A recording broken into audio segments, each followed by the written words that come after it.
গ্রামের এক কোণে দাঁড়িয়ে আছে একটি পুরনো বাড়ি, যা কালো বাড়ি নামে পরিচিত। বছরের পর বছর ধরে সেই বাড়িতে ভূতের ঘটনা এবং অদ্ভুত কাণ্ড কারখানার জন্য কুখ্যাত। রাতে গ্রামের লোকেরা কালো বাড়ির কাছ দিয়ে যেতে ভয় পায়। শোনা যায় সন্ধ্যার পর সেখানে বাড়ির ভিতরে কেমন যেন কান্নার আওয়াজ এবং চেনা অচেনা গলার সুর শোনা যায়। লোকেরা বলে বহু বছর আগে বাড়িতে এক পরিবারের সবাইকে নির্মমভাবে খুন করা হয়েছিল। তাদের আত্মাগুলো এখনও শান্তি পায়নি এবং সেই কারণে তারা আজও ঘুরে বেড়ায়।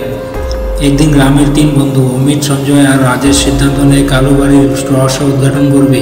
তারা রাতের টর্চ লাইট নিয়ে বাড়ির দিকে রওনা হয়। বাড়ির কাছে পৌঁছে তারা দেখতে পায় বাড়ির জানলাগুলো নিজে খুলে বন্ধ হয়ে যাচ্ছে। ভিতরের থেকে হালকা আলো বের হচ্ছে, যেন কেউ লণ্ঠন জ্বালিয়ে রাখছে। তারা 3 জন সাহস করে বাড়ির ভিতরে ঢুকতেই তাদের টর্চ লাইট একসাথে নিভে যায়। অন্ধকারে তারা শুনতে পায় কারো কণ্ঠে করুণ সুরে বাঁচাও বাঁচাও বলে ডাকছে। ভয়ে তাদের যা শিউরে উঠে। হঠাৎ করে তারা দেখতে পায় এক সাদা কাপড় পরা মহিলার ছায়া তাদের দিকে এগিয়ে আসছে। ছায়াটি মুখ তুলে চেয়ে দেখে চোখে চোখে ভয়ানক দৃষ্টি। তারা ভয়ে চিৎকার করে বাড়ির দিকে দৌড়ে বেরিয়ে আসে।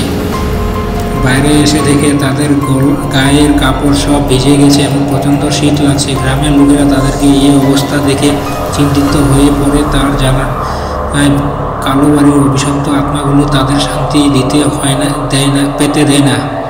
এই ঘটনা শোনার পর থেকে গ্রামের লোকেরা আরও সতর্ক হয়ে যায়। রাতের বেলা কেউ আর ওই বাড়ির কাছে যেতে সাহস করে না। কালো বাড়ি আজও গ্রামের মানুষের কাছে এক ভয়ের নাম। এই গল্পটি কাল্পনিক উপর ভিত্তি করে লেখা, বাস্তবে এর কোনো সম্পর্ক নেই।